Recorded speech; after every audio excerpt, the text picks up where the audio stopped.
বিসমিল্লাহির রহমানির রহিম। Dear student, আমি এস.এম. সাইদুর রহমান পলাশ, প্রভাষক lines school and college, Rangpur.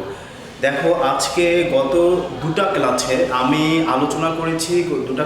আলোচনা করে দিয়েছি কৃষি এবং কৃষি সাবজেক্ট। তোমরা কে বা কারা কারা কৃষি সাবজেক্টটা নিয়ে পড়বে, কৃষি সাবজেক্টটা নিয়ে পড়লে তোমাদের ফিউচার কী হবে, আর এই সাবজেক্টটা নিয়ে পড়লে তোমাদের রেজাল্ট কী হবে, এটা আমি আলোচনা করে দিয়েছি। আচ্ছা, ঠিক আছে, আজকে আলোচনা করব। এর আগের ক্লাসের আগেরটা একটু টানবো। দেখো, আমি আগের ক্লাস আলোচনা করছিলাম যে মোট আমার প্রশ্ন থাকবে, সৃজনশীল যে প্রশ্ন আসবে, এই 8টা প্রশ্ন থাকবে।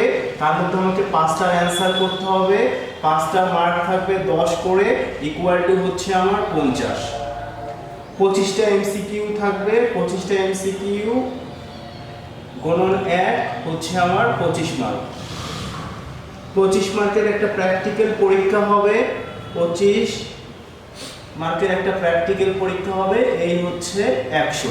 এটা আমি আলোচনা করে দিয়েছি, এটা আমি আলোচনা করছি। এখন দেখো, আজকে আলোচনা করব এমসিকিউর প্যাটার্ন সম্পর্কে, প্রশ্নের প্যাটার্ন সম্পর্কে এবং প্র্যাকটিক্যাল সম্পর্কে, এবং সিলেবাসটা বলে দেব। হ্যাঁ, এখন কথা হচ্ছে গিয়ে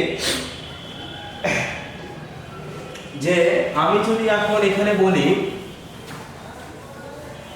যে 8টা প্রশ্ন যে আমার থাকবে, 8টা প্রশ্ন আমার আছে। এই 8টা প্রশ্নর মধ্যে আমার সৃজনশীল, প্রতিটা প্রশ্ন আমাকে সৃজনশীলভাবে অ্যান্সার করতে হবে।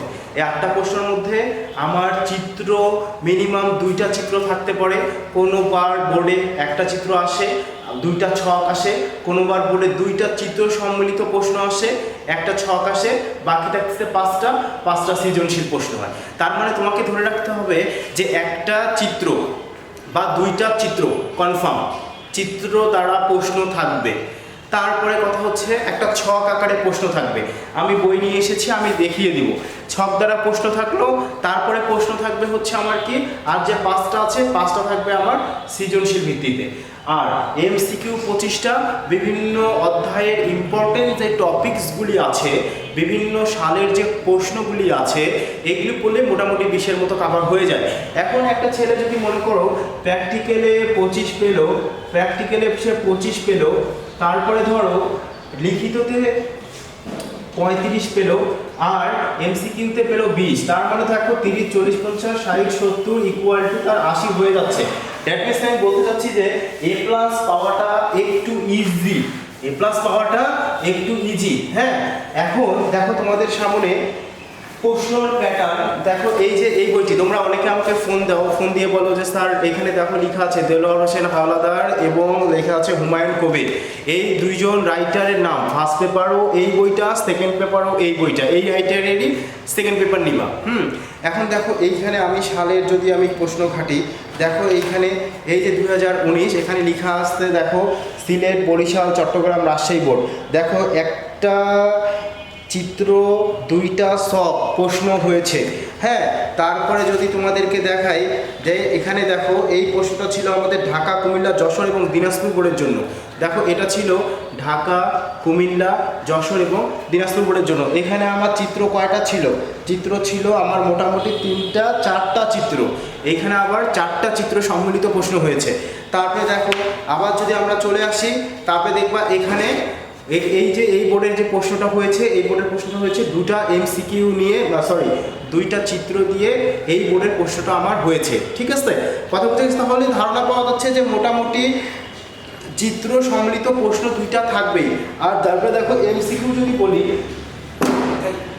জ্ঞানমূলক এমসিকিউ মোটামুটি, জ্ঞানমূলক যে এমসিকিউগুলো আছে, এই জ্ঞানমূলক এমসিকিউ মোটামুটি আমার থাকে, জ্ঞানমূলক এমসিকিউ মোটামুটি 18টা থাকে। তারপরে 4টা থাকে আমার হচ্ছে সৃজনশীলমূলক এমসিকিউ, পড়ে যে অ্যান্সার করতে হয়, আর সঠিক এবং ভুল এবং সঠিক এটা থাকে আমার 2টা কি একটা। এই সবগুলো মিলে আমার 25 মার্কের হয়ে যায় আর কি এমসিকিউ। হ্যাঁ, এখন কথা হচ্ছে যে আজকে আমি তোমাদেরকে কৃষি, এগ্রিকালচারের যে সিলেবাসটা আছে, এই সিলেবাসটা আমি আলোচনা করবো। দেখো, এগ্রিকালচারের সিলেবাসটা আমি সাজিয়েছি first paper plus second paper, হ্যাঁ, equal to first term exam. এই যে আমি যে সিলেবাসটি সাজিয়েছি, ফার্স্ট পেপার থাকবে, সেকেন্ড পেপার থাকবে, ফার্স্ট টার্ম এক্সাম সংগঠিত হবে। এখন কথা হচ্ছে ফার্স্ট পেপারে 2টি অধ্যায় থাকবে, সেকেন্ড পেপারের 1টি অধ্যায় থাকবে, ফার্স্ট টার্ম ফাইনাল সংগঠিত হবে। এখন দেখো ফার্স্ট টার্ম ফাইনালে যে আমি বলেছি যে এখানে 2টি অধ্যায় থাকবে, কি কি অধ্যায় থাকবে? একটি অধ্যায় থাকবে বাংলাদেশের কৃষি,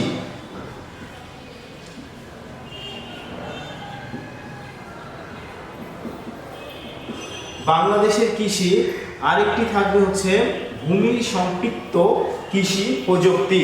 দেখো ভূমি সম্পৃক্ত কৃষি প্রযুক্তি, ঠিক আছে।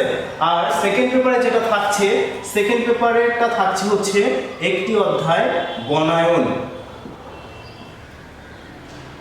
দেখো আমি এইখানে যে অধ্যায়গুলো সাজাইছি, অধ্যায়গুলো অ্যাডজাস্ট করছি বাংলাদেশের কৃষি, ভূমি সম্পৃক্ত কৃষি প্রযুক্তি এবং বনায়ন সম্পর্কে। এই 3টি অধ্যায় আলহামদুলিল্লাহ মোটামুটি সহজ আছে। এখন তোমরা যে 9-10 যে কৃষিটা পড়ছো, 9-10 কৃষিটা অনেক ইজি ছিল, কিন্তু এর কৃষিটা অনেকটা ইজি হয়ে উঠবে যদি পড়তে পারো। যদি না পড়তে পারো তাহলে দেখবো অনেক সহজ জিনিসটা অনেক সময় কঠিন হয়ে যাচ্ছে। কথা বুঝে গেছে? এখন কথা হচ্ছে গিয়া যে দেখো এই যে বাংলাদেশের কৃষির যে আমি কথা বলছি, এইখানে আছে আমার 2টা পরিচ্ছেদ, 1টা প্লাস 2টা। ভূমি সম্পৃক্ততে আছে আমার 4টা পরিচ্ছেদ, 1টা 2টা 3টা আর 4টা। ভূমি সম্পৃক্ততে এই 4টা পরিচ্ছেদ আর 2টা পরিচ্ছেদ, 6টা পরিচ্ছেদ মিলে ফার্স্ট পেপার। আর এখানে মোটামুটি আছে 3টা পরিচ্ছেদ, এই 3টা পরিচ্ছেদ মিলে বনায়ন। এখন দেখো বাংলাদেশের যে কৃষির কথা আমি বলছি, এই বাংলাদেশের কৃষিতে পরিচ্ছেদগুলো কি কি আছে? 1 নম্বর পরিচ্ছেদ আছে হচ্ছে বাংলাদেশের কৃষির ক্ষেত্র, বাংলাদেশের কৃষির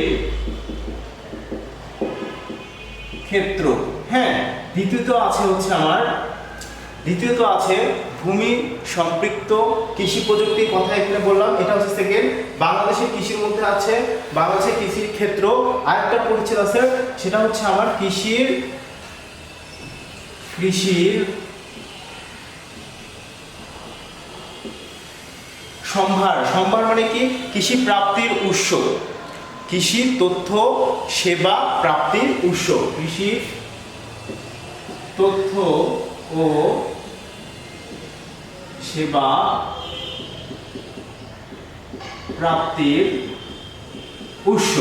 তার মানে বললাম কি বাংলাদেশের যে কৃষিটা আছে, এই কৃষিটা 2টা পরিচ্ছেদে ভাগ করা হয়েছে। একটা হচ্ছে আমার বাংলাদেশের কৃষির ক্ষেত্র, আর একটি হচ্ছে আমার বাংলাদেশের কৃষির তথ্য এবং সেবা প্রাপ্তির উৎস। হ্যাঁ, তারপরে দেখো এখানে যে আরেকটা পরিচ্ছেদ ভূমি সম্পৃক্ত কৃষি প্রযুক্তি, মানে ফার্স্ট পেপারে যে আছে ভূমি সম্পৃক্ত কৃষি প্রযুক্তি।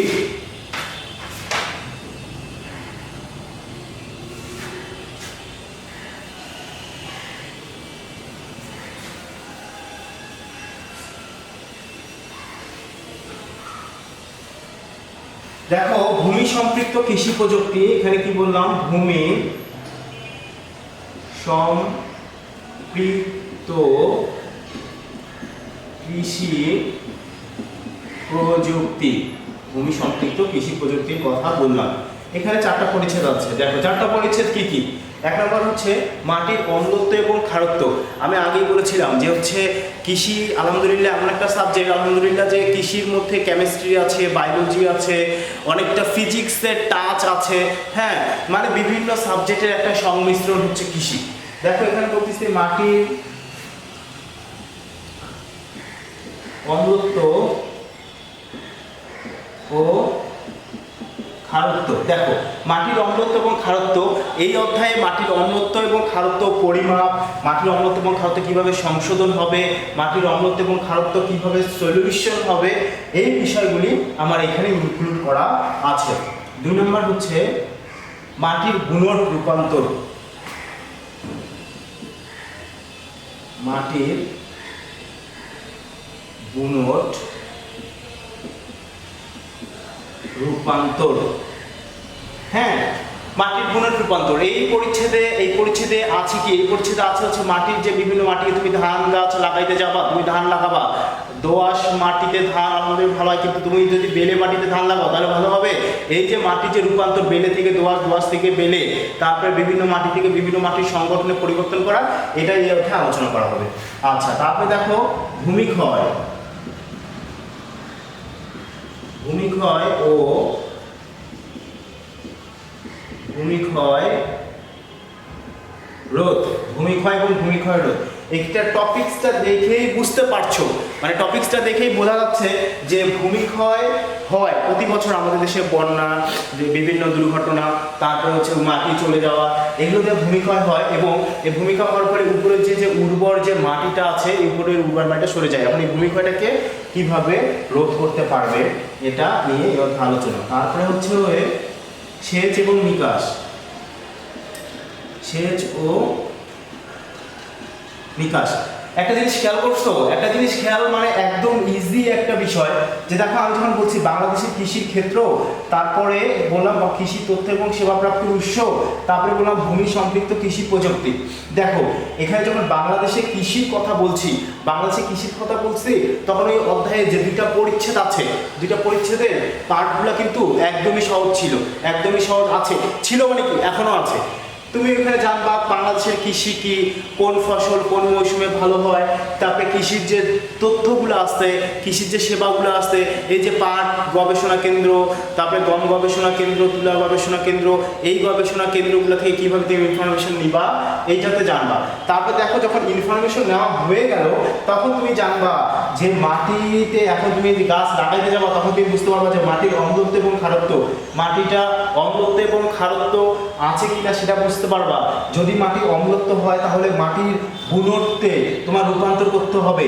মাটির অম্লত্ব, দেখো অম্ল মাটিতে অনেক ফসল ভালো হয়, ক্ষারত্ব মাটিতে অনেক ফসল ভালো হয়। যে ফসলগুলো অম্ল মাটিতে ভালো হয় সেগুলো ক্ষারো মাটিতে ভালো হবে না, যে ফসলগুলো ক্ষারো মাটিতে ভালো হয় সেগুলো অম্ল মাটিতে আমার ভালো হবে না। তারপরে দেখো তুমি মাটির অম্লত্ব এবং ক্ষারত্ব বুঝলা, মাটির গুণের রূপান্তর বুঝলা, ভূমিক্ষয়।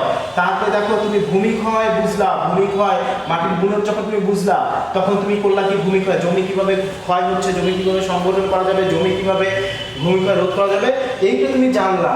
এইটা জানার পরে একদম ইন্ডে যখন তুমি ফসল ফলাবা, তখন তুমি সেচ এবং নিকাশ দিয়ে ফসল উৎপাদন করবা। হ্যাঁ, এইভাবে প্রত্যেকটা পরিচ্ছেদ, প্রত্যেকটা টপিকস খুব সুন্দরভাবে সাজানি আছে, প্রত্যেকটা টপিকস খুব সুন্দরভাবে ডিসক্রাইব করে দিব, তোমরা শুধু পাশে থাকবা। এখন কথা হচ্ছে কি, তো আজকের ক্লাসে আমি আলোচনা করলাম কি, দেখো আজকের ক্লাসে আলোচনা করলাম যে এই যে বাংলাদেশের কৃষির যে ক্ষেত্র, বাংলাদেশের কৃষি দুইটা পরিচ্ছেদ, একটা হচ্ছে বাংলাদেশের কৃষির ক্ষেত্র, কৃষি তথ্য এবং সেবা প্রাপ্তির উৎস। আমি আগে বললাম কৃষির ক্ষেত্রগুলা, তারপরে কৃষি তথ্য এবং সেবা প্রাপ্তির উৎস। কৃষির ক্ষেত্র কি বুঝাই দিচ্ছে, যে কৃষির বিভিন্ন ক্ষেত্র, মাঠ, উদ্যান, গম ফসল এগুলা। তারপর কৃষি তথ্য এবং সেবা প্রাপ্তির উৎসগুলা, এগুলা বুঝাই দিলাম। তারপরে দেখো ভূমি সম্পৃক্ত কৃষি প্রযুক্তির কথা বললাম। এই অধ্যায়টি 4টি পরিচ্ছেদে ভাগ করা হয়েছে, 4টি পরিচ্ছেদ সুন্দরভাবে এখানে ডিসক্রাইব করে দিলাম। তারপরে আরেকটা সেকেন্ড পার্টের যে একটা অধ্যায় আছে বনায়নের 3টি অধ্যায় আছে। বনায়নের অধ্যায়গুলো কি আছে, যে কৃষি বন, কখন বৃক্ষ মেলা হয়। দেখো প্রতি বছর ফেব্রুয়ারি মাসে কি জানুয়ারি ডিসেম্বর মাসে যে মেলা হয়, এই বৃক্ষ মেলাগুলো কে করে, কিভাবে সংগঠিত হচ্ছে, এখানে সমস্ত গাছগাছালি কোথা থেকে আসছে, এই টপিকসটি নিয়ে এই অধ্যায় আলোচনা হবে, সেটা হচ্ছে বনায়ন। আলহামদুলিল্লাহ আজকের ক্লাস এখানেই শেষ করছি। নেক্সট ক্লাস থেকে তোমাদের আলহামদুলিল্লাহ যদি আল্লাহ আমার হায়াতে বাঁচায় রাখে পড়াশোনা শুরু করবো। হ্যাঁ, নেক্সট ক্লাসে নতুন একটি অধ্যায় নিয়ে তোমাদের সামনে হাজির হব। ঠিক আছে, থ্যাংক ইউ।